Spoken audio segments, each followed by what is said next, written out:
Election time's coming. Who you gonna vote for? It's 7:54 on this rainy Monday morning. A live look at Hofstra University in New York, where tonight's first presidential debate is going to take place. This is not a flattering look at the Republican presidential nominee. From Pulitzer Prize winning journalist David Cay Johnston, he's out with The Making of Donald Trump.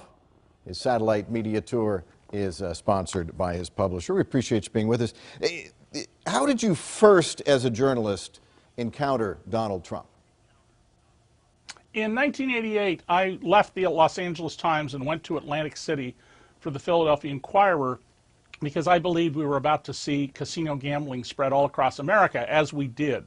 And I met Trump right off and recognized immediately he's a master salesman. He's P.T. Barnum, selling you tickets to the Fiji Mermaid.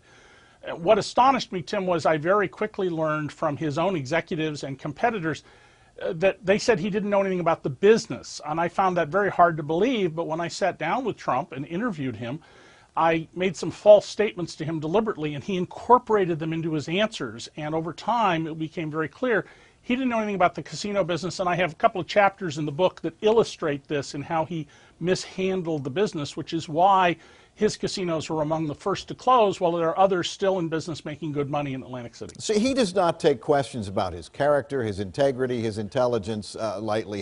Have you been the target of a Trump tirade? Oh, Donald calls whenever it's in his interest to do so. He called me in April and said if I didn't write it the way he likes it, he'll sue me.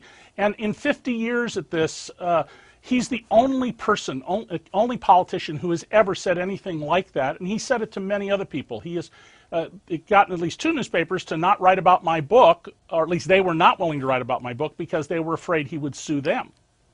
A while back, I think it was in May, he skipped one of the final Republican primary debates, and he had a telethon basically. Let's take a look back in time, and this is what he said about his telethon for veterans charities.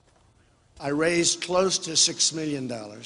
It'll probably be over that amount when it's all said and done, but as of this moment, it's $5.6 million.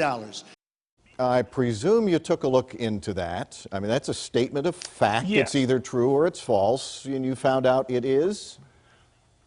Well, he raised about $4.5 million, and he contributed $1 million. But he also asked some charities, veterans charities, to do something illegal, which is as nonprofit charities to participate in the political process. And so I do discuss that and how one of the charities refused because they didn't want to risk losing their nonprofit status for violating the law. He's also resisted releasing his tax returns, and you're very much a business-oriented reporter.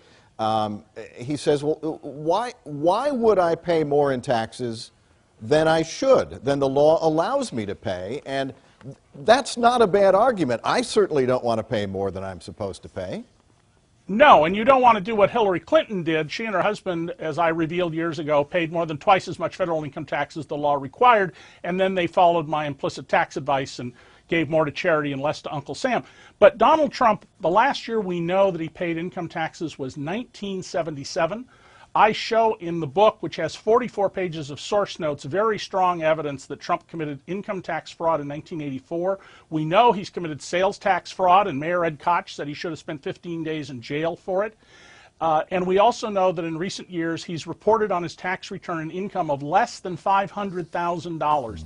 In all likelihood, Trump hasn't paid income taxes in the last 40 years, and that's why he doesn't want you to see his tax returns. David Cay Johnston, thanks very much. The book, The Making of Donald Trump. We have a link on fox4news.com. Thanks for joining us this morning.